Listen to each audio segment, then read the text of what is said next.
बाप बैठा आत्मा और परमात्मा का रियलाइजेशन कराते हैं।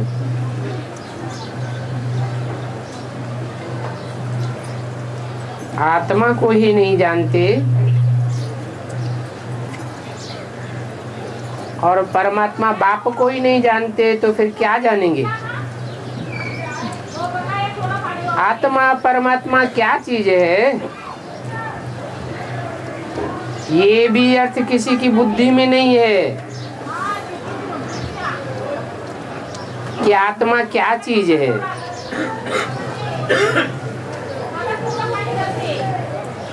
मनुष्य जो सुनते हैं वो बोलते रहते हैं,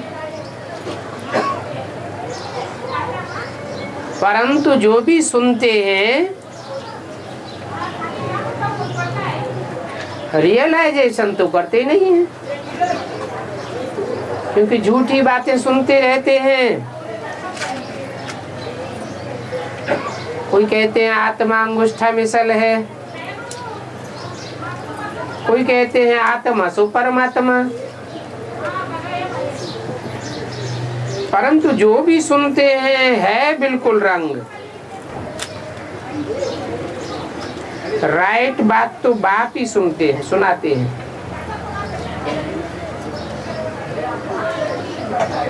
अभी तुम राइट बातें सुन करके राइटियस बन रहे हो।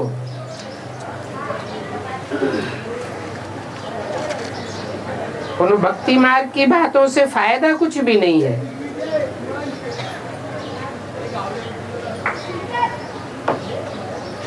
माला भी किसकी से मिलते हैं कुछ भी पता नहीं।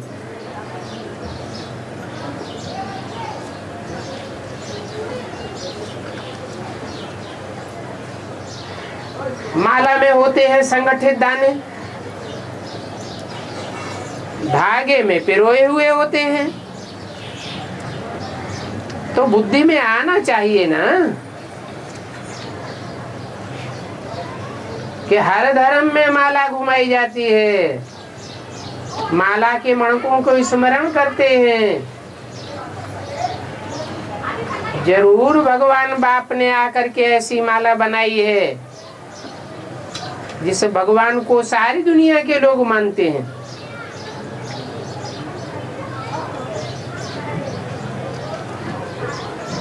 तो माला भगवान की हुई ना।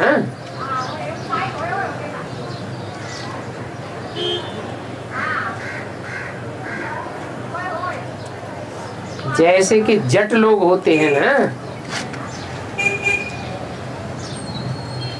तो भक्ति मार्ग में है जट बुद्धि। जो जिसने कुछ कुछ कहा वो सत्य मानते हैं और फिर पत्थर से बैठ करके माथा मारते हैं। पत्थरों से माथा टेकते टेकते और ही पतित बन जाते हैं।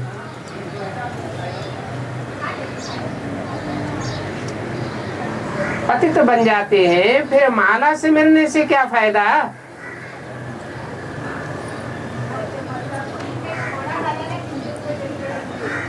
अर्थ ही नहीं समझते हैं।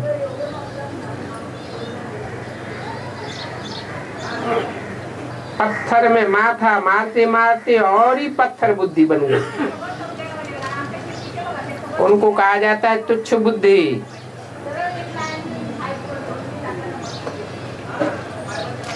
सारी दुनिया में देखो क्या लगा पड़ा है,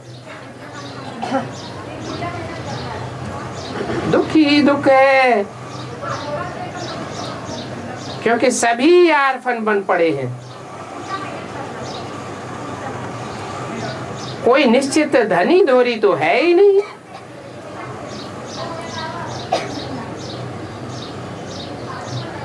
जो एक असली धनी धोरी है सारी दुनिया का, उस बाप को तो कोई जानते ही नहीं। वो बाप खुद ही आकर के अपना परिचय देते हैं।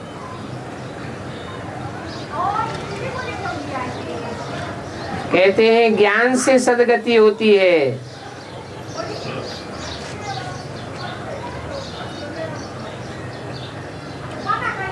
पहले पहले आत्मा की सदगति होती है, मन बुद्धि को ही आत्मा कहा जाता है। बाकी तो भक्ति से है दुर्गति। आत्मा भी पत्थर बुद्धि बनती है और शरीर भी पतित तमो प्रधान बन जाते।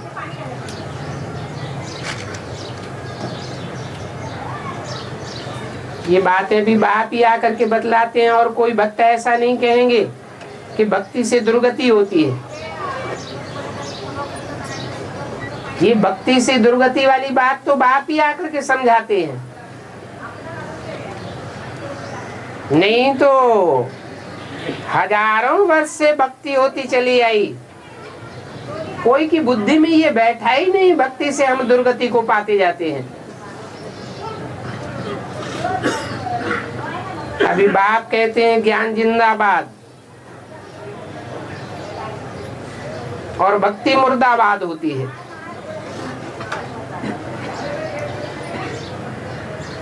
सो भी आधा कल्प के लिए ज्ञान की प्रारब्ध जिंदाबाद हो जाती है। आधा कल्प है भक्ति, और भक्ति शुरू होती है रावण राज्य से।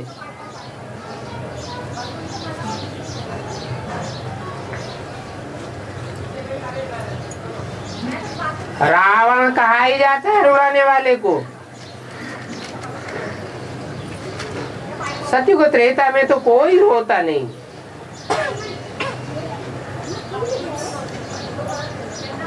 क्योंकि वो है राम राज्य। राम को एक सिर दिखाते हैं और रावण को अनेक सिर दिखाते हैं।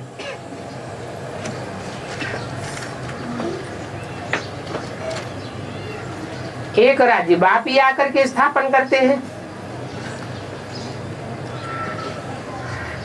द्वापर युग से द्वैतवादी युग शुरू होता है तो दो दो राजाएं, दो दो राज्य शुरू हो जाते हैं। हर बात में द्वैत शुरू हो जाता है।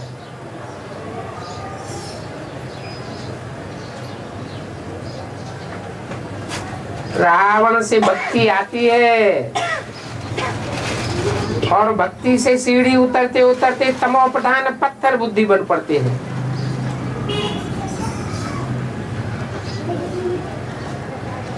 किसी के ऑक्यूपेशन को जानते ही नहीं। भगवान की कितनी पूजा करते हैं,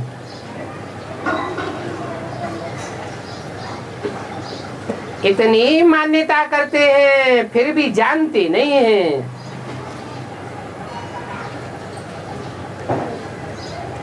कुछ भी नहीं जानते तो अंधश्रद्धा हुई ना। अभी बाप समझाते हैं,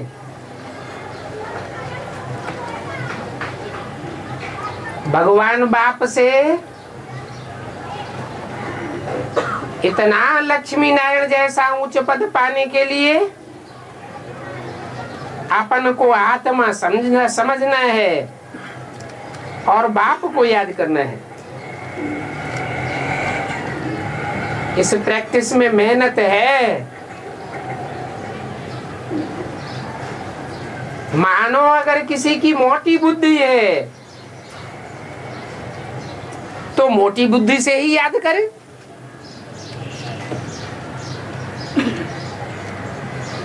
मोटी बुद्धि में मोटी बातें तो आ जाएंगी।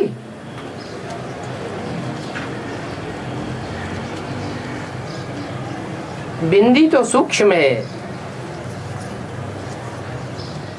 परंतु वो ज्योति बिंदु बाप जिस साकार में प्रवेश करता है वो भी तो जट बुद्धि बन जाता है, पत्थर बन जाता है। तब तो कलयुग में आकर के पत्थर के लिंग बनाते हैं। तो बाप कहते हैं सूक्ष्म चीज याद नहीं आती तो मोटे रूप को ही याद करो। याद करते करते प्रैक्टिस पड़ जाएगी एकाग्रता की, तो महीन रूप भी याद आवेगा। परंतु याद एक को ही करें, अनेकों को याद न करें। गाते भी हैं, बाबा आप आवेंगे तो हम आप से ही बुद्धि योग जोड़ेंगे। अब आवेंगे का मतलब क्या हुआ?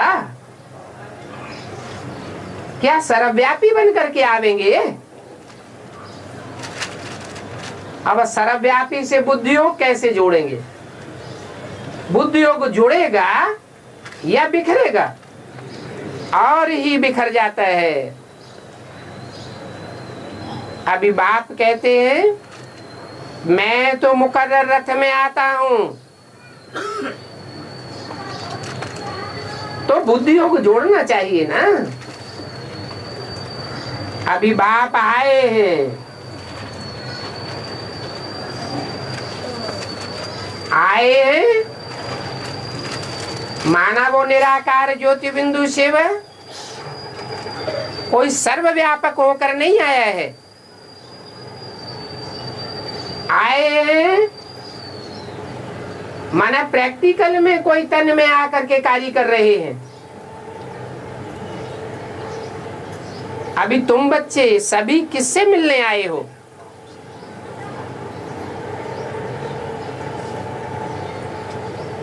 उस बाप से मिलने आए हो जो आकर के प्राण दान देते हैं आत्मा को।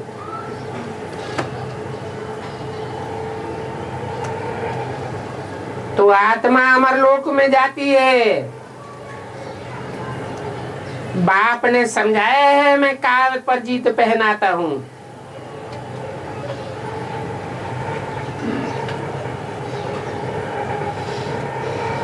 तुम स्वेच्छा से शरीर त्यागेंगे।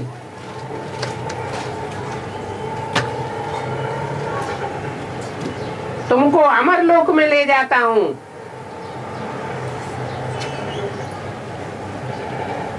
जहां काल कभी कोई को खाता नहीं, अकाले मौत होती नहीं। 15 जून 1968 की वाणी का चौथा पेज। भक्ति मार्ग में दिखाते हैं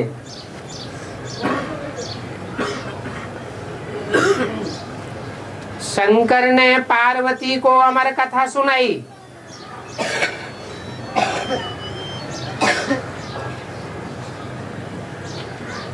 अभी अमरनाथ तो एक ही है।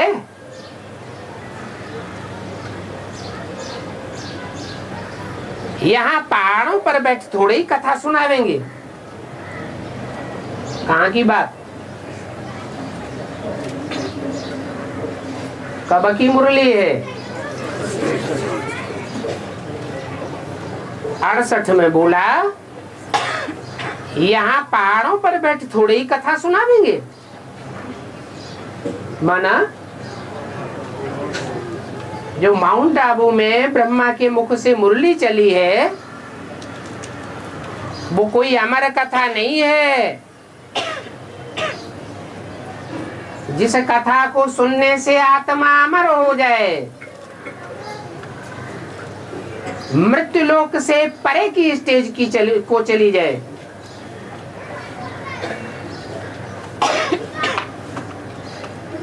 वो कथा कोई स्थूल माउंट आबू पहाड़ पर बैठकर नहीं सुनाई जाती है। शास्त्रों में लिख दिया है कैलाश पर्वत पर बैठ करके कथा सुनाई। इसका मतलब क्या हुआ? ये आत्मा की ऊंची स्टेज है। ऊंची स्टेज में बैठ करके कथा सुनाई। भक्ति मार्ग में तो जो भी कथा सुनाते हैं वो सब झूठी कथाएं लगा दी हैं। और बाप तो आकर के प्रैक्टिकल जीवन की सच्ची कथा आकर सुनाते हैं। भक्ति मार्ग में तो बिल्कुल ही 100% झूठी कथाएं सुनाई हैं। वो सत्यनारायण की कथा हो, अमरनाथ की कथा हो या तीजरी की कथा हो, है कुछ भी नहीं। अब कोई बतावे बर्फ का इतना बड़ा लिंग आप ही कैसे बन जाएगा?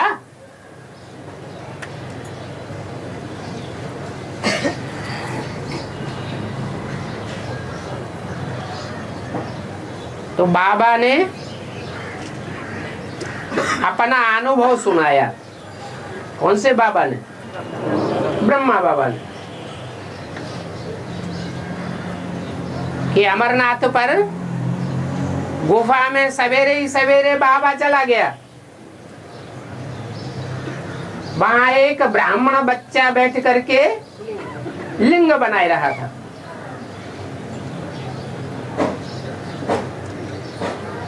तो आर्टिफिशियल बात हुई ना।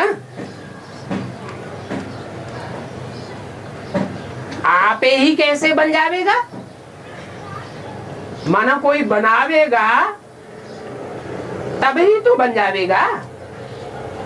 वो तो स्थूल बर्फ की बात हुई।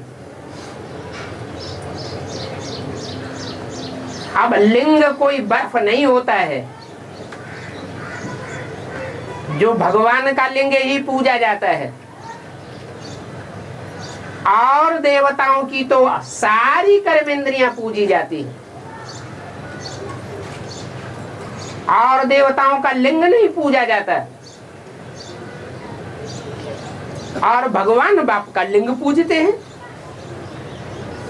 सो भी अमरनाथ पर जाकर के बर्फ का लिंग पूजते हैं। अब ये ऊंची स्टेज की बात है। ऐसी ऊंची स्टेज बनती है जो इंद्रियों में कड़ी काम इंद्रिय है वो भी शीतल हो जाती है, निर्विकारी बन जाती है।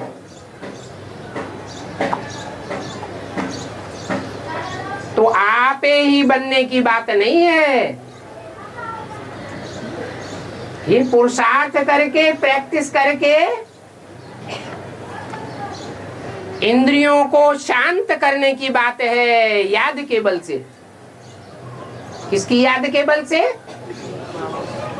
जो सदा शिव है। जिस मुकर्रर रथ में आता है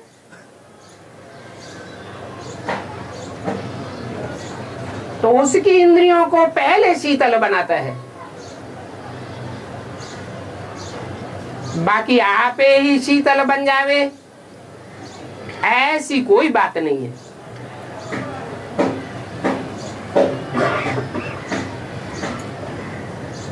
पुरुषार्थ करने से ही सब कुछ होता है। भक्ति मार्ग में तो कितनी झूठी बातें लगी हुई हैं। उन बातों को फिर सत्य कह देते हैं। फिर जाते हैं शिव का दर्शन करने। अब जड़ बर्फ के लिंग के दर्शन करने से क्या होगा? ये दर्शन करना भी कोई हद की बात नहीं है। भगवान का दर्शन इन स्थूल आंखों से होगा क्या?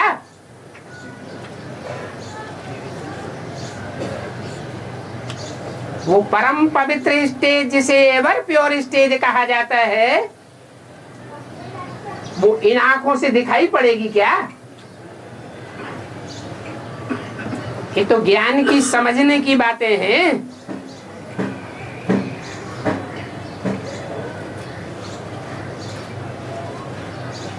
अभी तुम बच्चे समझते हो कि शिव बाबा नीचे सृष्टि पर कहां से आया।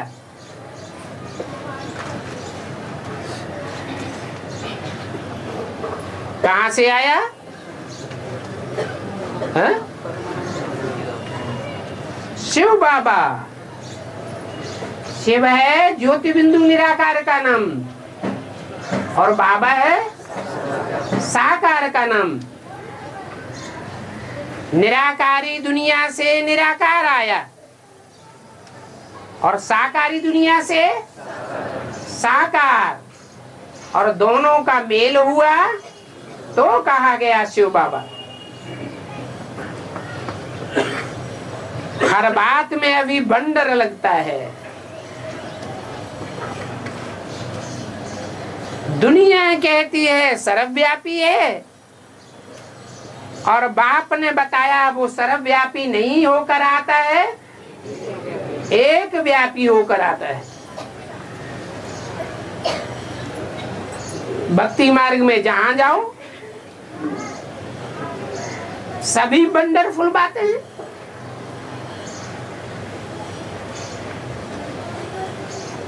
अभी बाप कहते हैं तुमने ही 84 जन्म लिए हैं।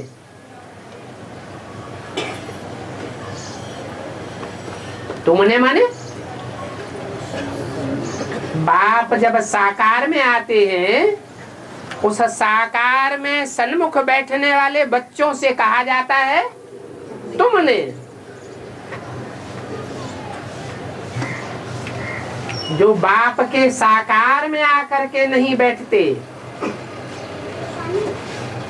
पूर्व जन्म के इतने ऐसे कर्म किए हुए नहीं है जो साकार में सानिध्य हो सके। 500-700 करोड़ मनुष्य तो साकार में नहीं आवेंगे। इसलिए बोला तुमने।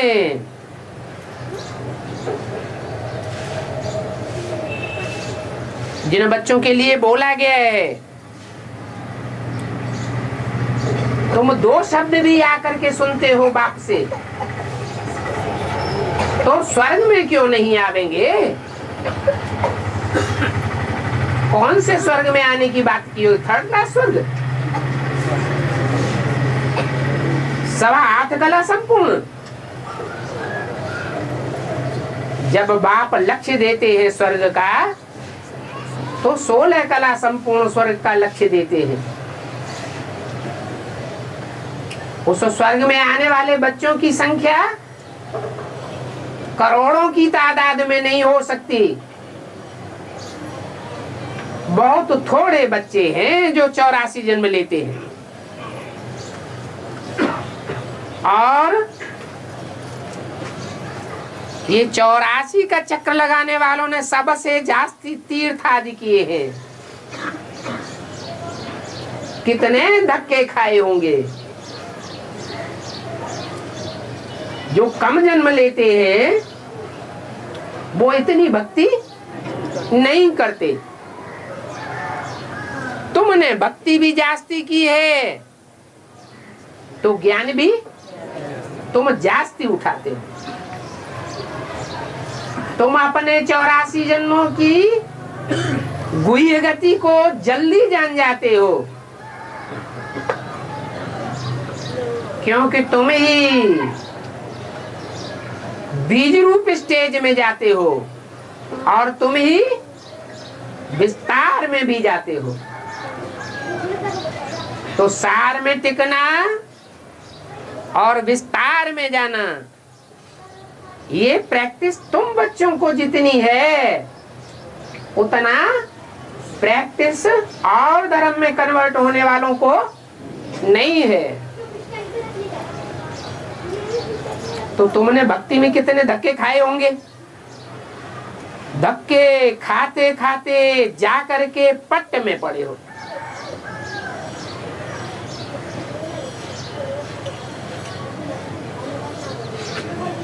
फिर पट्ट में पड़ने वाले भक्ति करते कितनी रुचि से हैं।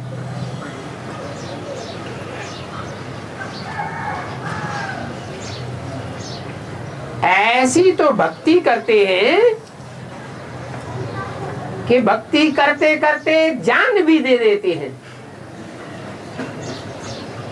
कहाँ की बात बताई? हैं, काशी करवट खाते हैं।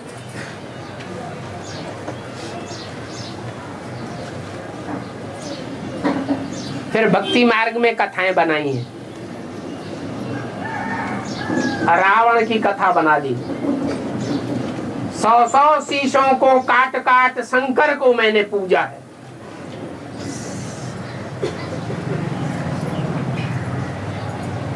अब शंकर तो कोई भगवान होता नहीं। काशी में काशी करवट खाते हैं तो वहां कुएं में जो नीचे की स्टेज की यादगार है,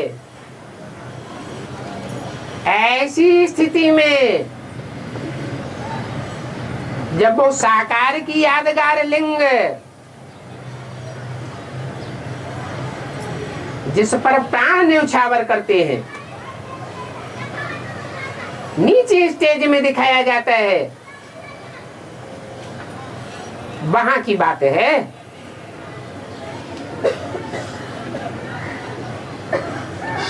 तो जान देने के लिए भी तैयार हो जाते हैं, तैयार ही नहीं प्रैक्टिकल में जान भी दे देते हैं। फिर यहाँ ज्ञान मार्ग में क्या शूटिंग होती होगी, है?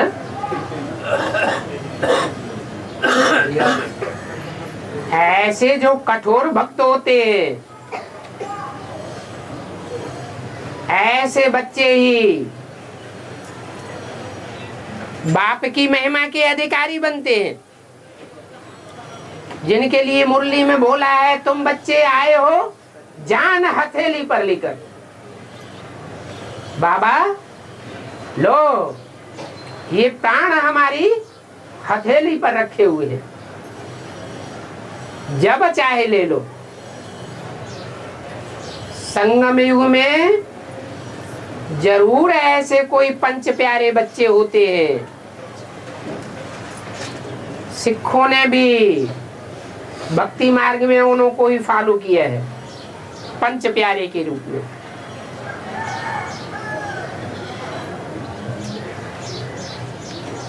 तो भक्ति मार्ग में शांत शास्त्रों को भी बहुत मान देते हैं।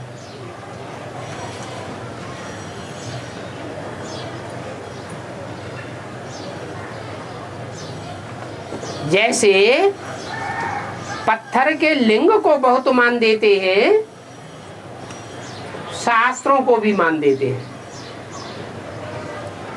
बाप कहते हैं ये शास्त्र आदि सभी भक्ति मार्ग हैं।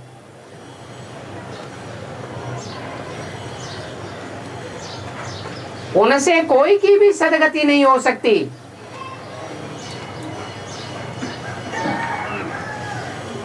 चाहे वो बाहरी दुनिया की भक्ति मार्ग के शास्त्र हो और चाहे वो ज्ञान मार्ग में जो ब्राह्मण हैं, अधूरे ब्राह्मण, उनके शास्त्र हो। शास्त्र तो मनुष्यों के द्वारा ही तैयार किए जाते हैं। मनुष्य जो भी रचना रचेगा उसमें अपनी मनमत तो कुछ न कुछ मिक्स हो जाती है। तो उस मनमत से सदगति नहीं हो सकती और ही दुर्गति होती आई है। सदगति तो कहा ही जाता है, सदगति को, सच्ची गति को सदगति कहा जाता है। दूध के घड़े में एक बूंद विष डाल दिया जाए सर्प का तो वो सदगति को जावेगा, अमृत तत्व को जावेगा, अमृत पावेगा, दिलावेगा, या सारा ही विष बन जावेगा। ये संग के रंग की गति है। इसलिए कहते हैं एक बाप को याद करो। अगर कोई दूजम को भी याद किया या संग का रंग लिया तो भी सदगति नहीं होगी। ज्ञान तो तुम बच्चे अभी संगम युग में सुनते हो, परंतु ज्ञान का जो फल है वो सतयुग त्रेता में पाते हो। ज्ञान यहां लेते और उसकी प्रारब्ध नई दुनिया में पाते हो। ऐसे नहीं कि ज्ञान का फल इसी जन्म में मिल जाता है।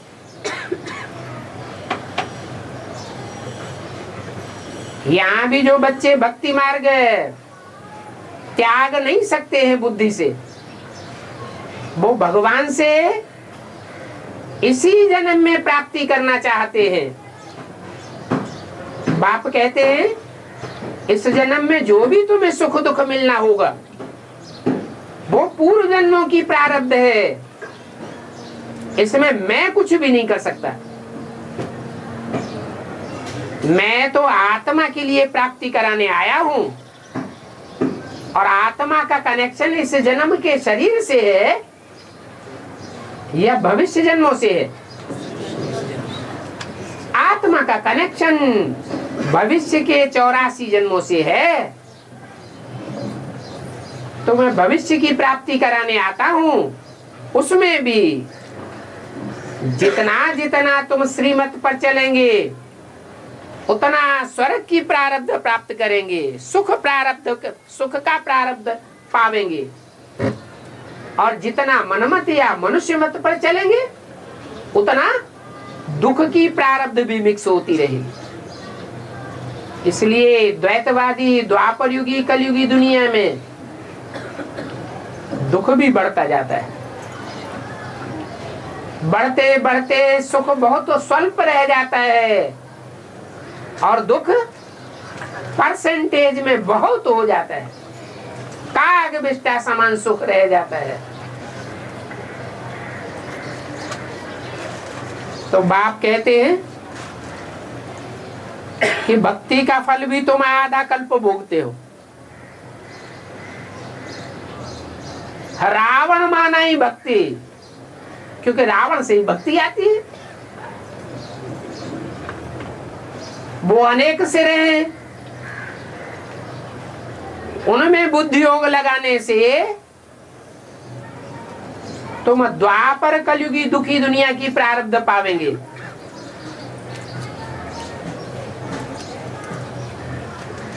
तो आधा कल्प तुमको भक्ति की प्रारब्ध मिलती है, क्योंकि शूटिंग यही होती है। भक्ति भी शूटिंग कहाँ करते हैं? 5000 वर्ष के ड्रामा की शूटिंग यहाँ हो रही है।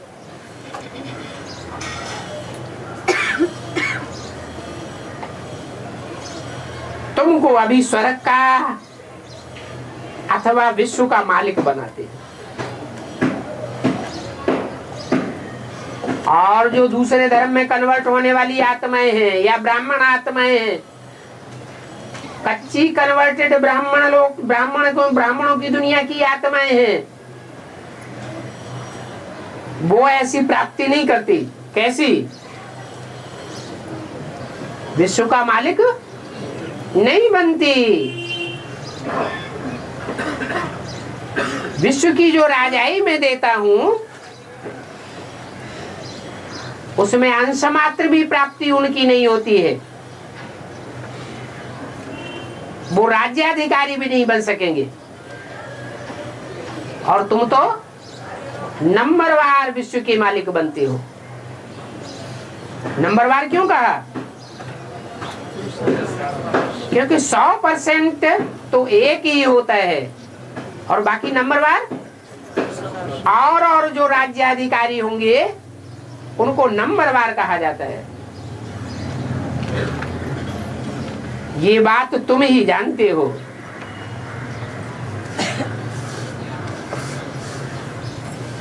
कि भक्ति मार्ग में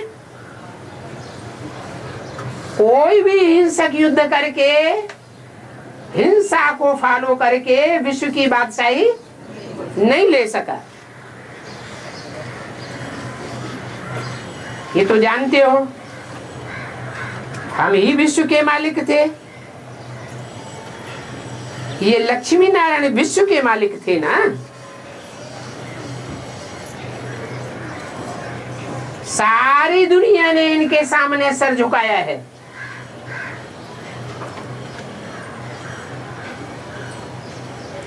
सारी दुनिया के दिलों पर इन्होंने राज्य किया है। ऐसे सारे विश्व के ऊपर मालिकाना प्राप्त करने वाले फिर कहां चले गए, एक को भी पता नहीं है।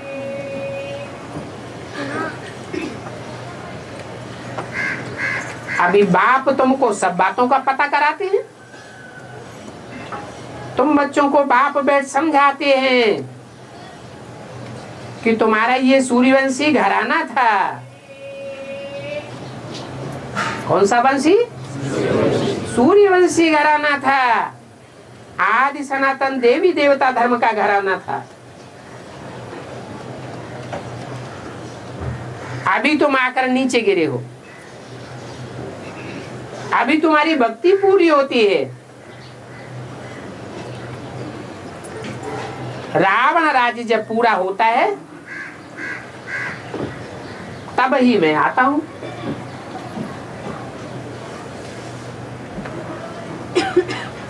पहले तो नहीं आ जाऊंगा। क्यों?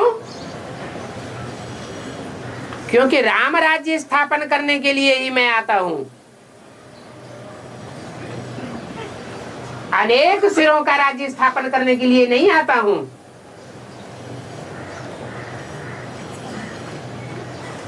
ये रावण राज्य क्या होता है और राम राज्य क्या होता है, ये बात तुम ही समझते हो। क्या होता है? अनेकों का राज्य माना रावण राज्य, और एक का राज्य, एक का कंट्रोल, एक का शासन माना राम राज्य। कोई भी मनुष्य मात्र इस बात को नहीं जान सकते हैं। कितनी अंधश्रद्धा है। राम और रावण के पुतले बनाते रहते हैं, रामलीला खेलते रहते हैं। अभी तुम्हारी बुद्धि में है कि भारत कितना ऊंचा था।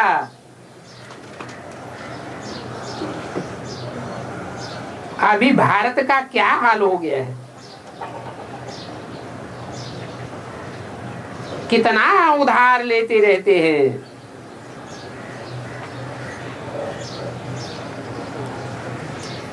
आमदनी तो कुछ भी है नहीं, खर्चा ही खर्चा है। ये कैसे होगा? है? जिसकी आमदनी कुछ ना हो, खर्चा ही खर्चा होता हो, ये हो सकता है? है? कैसे? हाँ, उधार लेते जाते हैं। ऋणम कृत्वा घृतम पीबेत।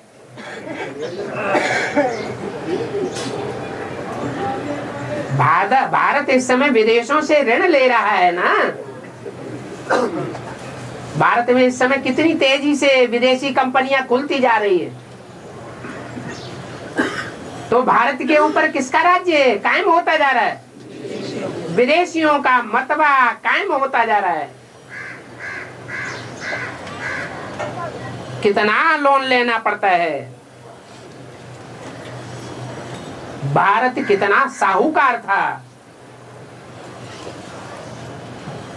अभी लोन लेते रहते हैं। पहले इतना साहूकार था जो शास्त्रों में कुबेर के खजाने गाए हुए हैं। है? ये कौन है कुबेर? है? किसका मालिक? हाँ, ज्ञान धन का मालिक कौन है? शिव बाबा है? प्रजापिता। अरे फिर लोन काहे के लिए लेता है? हैं? भारत में अंत में भिखमंगा बन जाता है। कोई सिल्वर का कटोरा लेकर के भीख मांगते हैं, कोई रॉयल भिखारी होते हैं, लेते तो है ना। जो लिया हुआ है वो वापस करना पड़ेगा या नहीं करना पड़ेगा? करना तो पड़ेगा। इसी जन्म में वापस करना पड़ेगा या सत्युग त्रेता में वापस करेगा? कैसे है?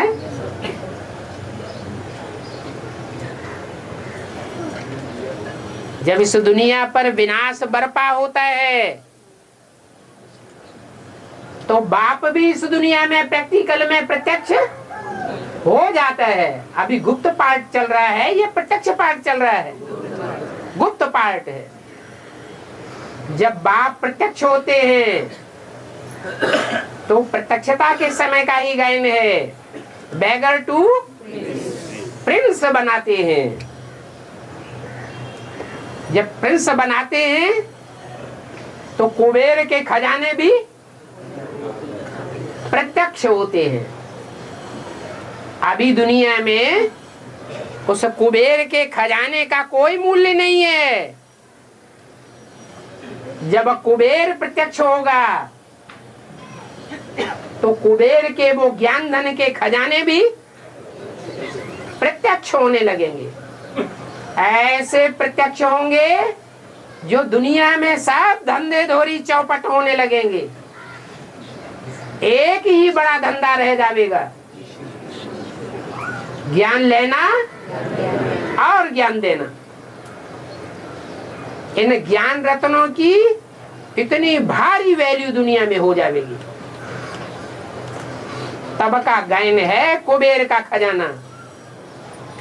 तो प्रश्न था, ये कुबेर कौन है? लक्ष्मी वाली आत्मा। उसके पास अभी ज्ञान धन है? नारायण वाली आत्मा। वो तो खुद ही भारत है। भारत इस समय नास्तिक है पूरा। ऋणम कृत्वा गतम पीवेत। हाँ, अष्ट देवों में से कोई देवता है, कोई देवी देवता है जिसका नाम कुबेर दिया गया है। वो ज्ञान धन का मालिक है। दुनिया में भी भक्ति मार्ग में जो राजाएं होते थे वो कोषागार खुद संभालते थे क्या? हैं? कौन संभालता था? वो धन को संभालने वाला कोषाध्यक्ष कोई और होता था। ऐसे ही ये बाप का पार्ट नहीं है कुबेर का।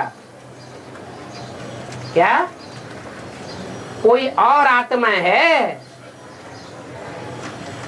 जिसके हाथ में ये चाबी रहती है कुबेर के खजाने की।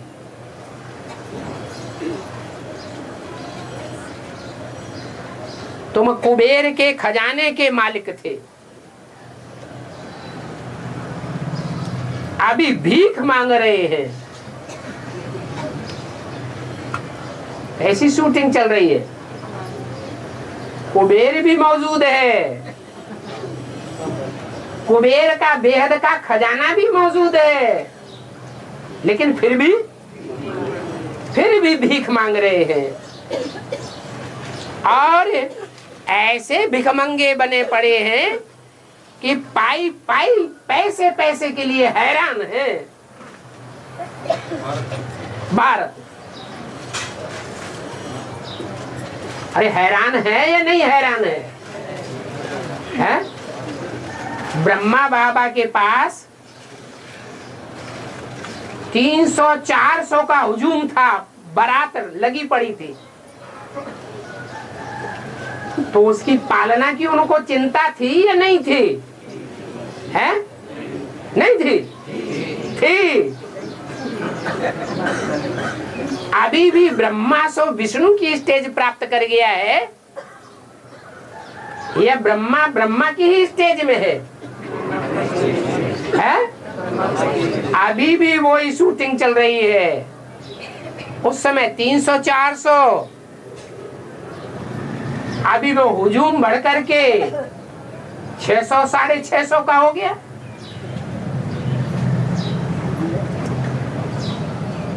तो ब्रह्मा को चिंता रहती है या विष्णु और शंकर को चिंता रहती है? ब्रह्मा को चिंता रहती है।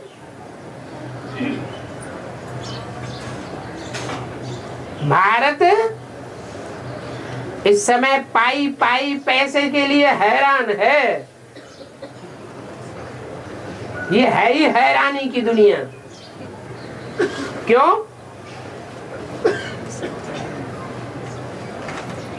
कि जहां भी खर्चा करने जाओ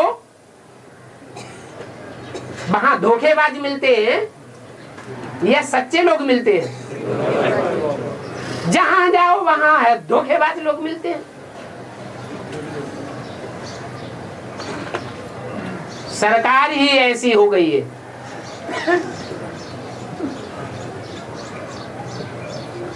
बैंकों के ऊपर लोगों को विश्वास नहीं है।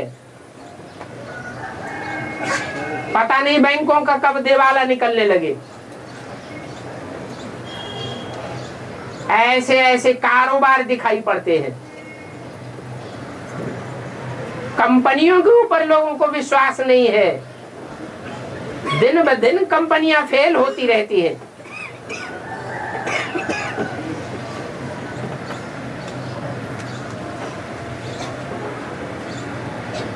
सरकार के ऊपर विश्वास नहीं है। क्यों? सरकार जिस आदमी को देखेगी पैसे वाला है तो इनकम टैक्स में पकड़ेगी। भांति भांति के टैक्स की दुनिया बनाई हुई है, उसमें पकड़ेगी।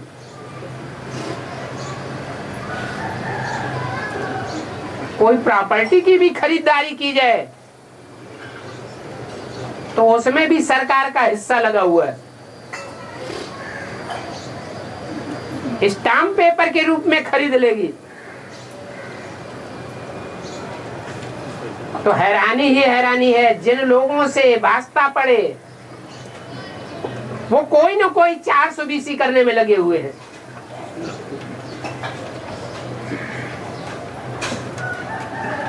तो कहा कि इस समय पाई पाई के लिए हैरान हैं।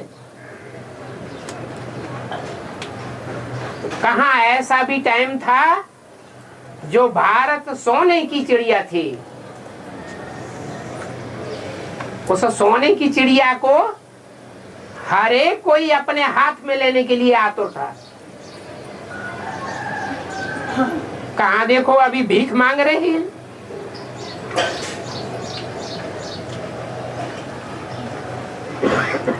इंसॉल्वेंट हैं या सॉल्वेंट हैं? सॉल्वेंट होने का किसका गायन है?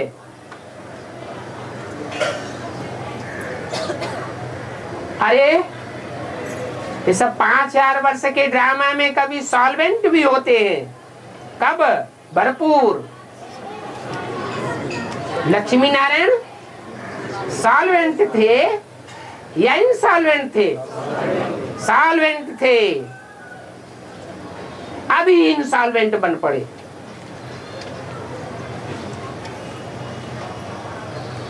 अभी फिर हिस्ट्री रिपीट होनी है।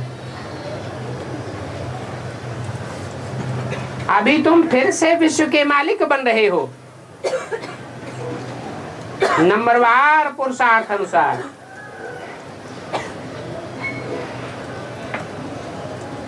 ज्ञान से तुम आधा कल्प सुखी होते हो,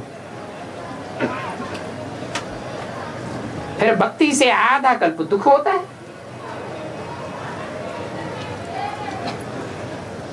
भक्ति मार्ग में अगर सुख भी है तो अल्प काल के लिए सुख है। जो ज्ञान मार्ग की प्रारब्ध काल का सुख है वो अल्प काल का है या दीर्घ काल का है? 2 युगों तक तुम सुखी ही सुखी रहते हो। अभी तो काग विष्टा समान सुख है।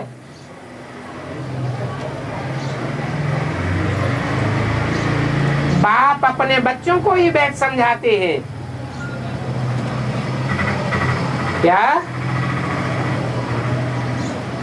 जो और धर्म पिताओं के फॉलोअर्स बन जाते हैं, कन्वर्टेड हो जाते हैं, उन कच्चे ब्राह्मण सो देवताओं को नहीं समझाते हैं। अपना अथवा अपने अपने धर्म के जो पक्के हैं उनको भी नहीं समझाते हैं। किसको समझाते हैं? हैं? अपने बच्चे जो बाप के सन्मुख होकर पढ़ाई पढ़ते हैं। कोई स्थूल में सन्मुख होने की भी बात नहीं है क्या? स्थूल में तो सन्मुख होने वाले बहुत होते हैं। ये अंदर की बात है। मनसा वाचा कर्मणा सत्यमुख हो, सन्मुख हो, तब बात है। मनसा में भी कोई विरोधी संकल्प ना आवे, उनको कहेंगे सन्मुख। अगर बैठे सन्मुख हैं और विरोधी संकल्प आ रहे हैं तो सन्मुख कहेंगे या विमुख कहेंगे? विमुख कहा जाएगा। भगवान वाच है, मैं तुमको राजाओं का राजा बनाता हूं। किनको? किनको? जो सन्मुख हो करके पढ़ाई पढ़ते हैं उनको मैं राजाओं का राजा बनाता हूं। गीता में अक्षर बल पढ़ते हैं राजयोग, परंतु अर्थ नहीं समझते हैं। पढ़ने वाले भी नहीं समझते हैं और पढ़ाने वाले भी नहीं समझते हैं। भगवान को सर्वव्यापी कहना ये कितना बड़ा गपोड़ा है।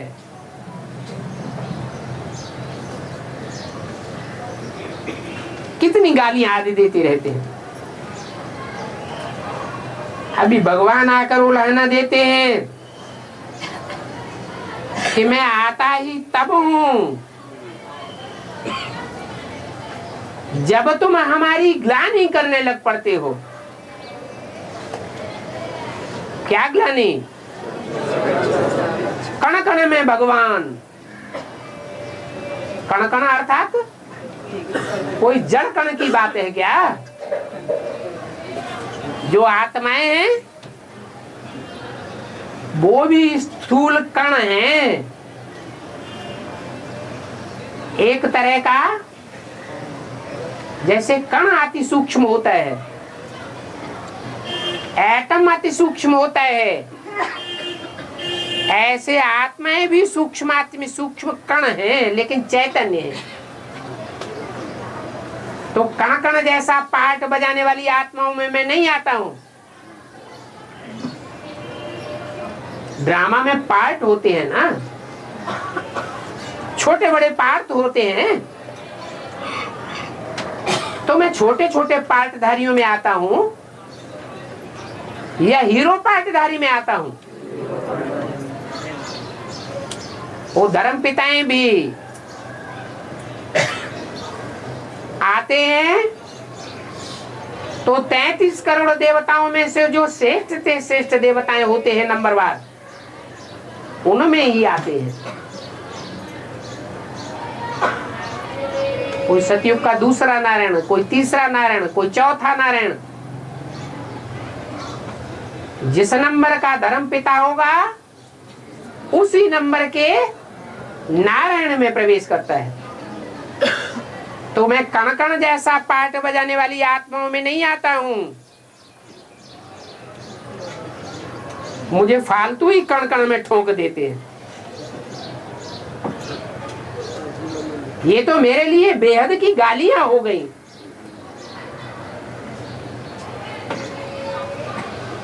कहते हैं ना, जास्ती गालियां देंगे, जब गुस्सा आती है ना तो कहते हैं जास्ती गालियां देंगे तो मौत के सिवाय और कुछ भी अंजाम नहीं होगा।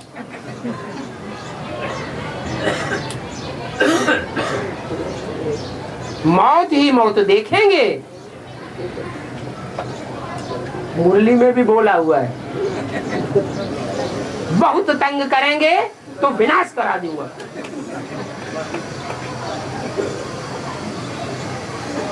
बाप भी कहते हैं कि बस करो, इससे जास्ती गालियां मत दो।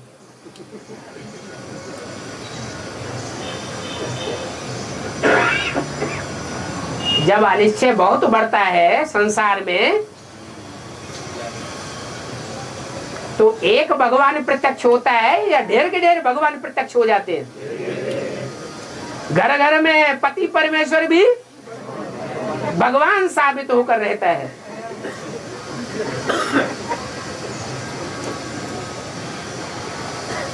तो मुझे सर्वव्यापी बनाए देते हैं कण कण में। तो बोला जास्ती गालियां मत दो, बस करो। फिर भी अगर तुम सुधरते नहीं हो तो विनाश को पावेंगे। क्या कहा? अभी ये शूटिंग चल रही है कि नहीं चल रही है? क्या है? एक भगवान नहीं है पतित पावन बनाने वाला। ब्राह्मणों की दुनिया में भी अभी क्या हो रहा है? ढेर के ढेर भगवान तैयार हो रहे हैं। जो पतितों को पावन बनाना का धंधा शुरू कर रखा है। बाप कहते हैं जास्ती गालियां ना दो। तुम बहुत ग्लानि करते हो। तुम माने हैं? बेशक वाले करते हैं या तुम करते हो? हैं? ज्यादा भगवान कहाँ पैदा होते हैं? एडवांस वालों में, रुद्रमाला के मणकों में या बाहर की दुनिया में? तुम बहुत ग्लानि करते हो और मैं तुमको भी सदगति देता हूं। तुम फिर भी मेरी इतनी ग्लानि करते हो।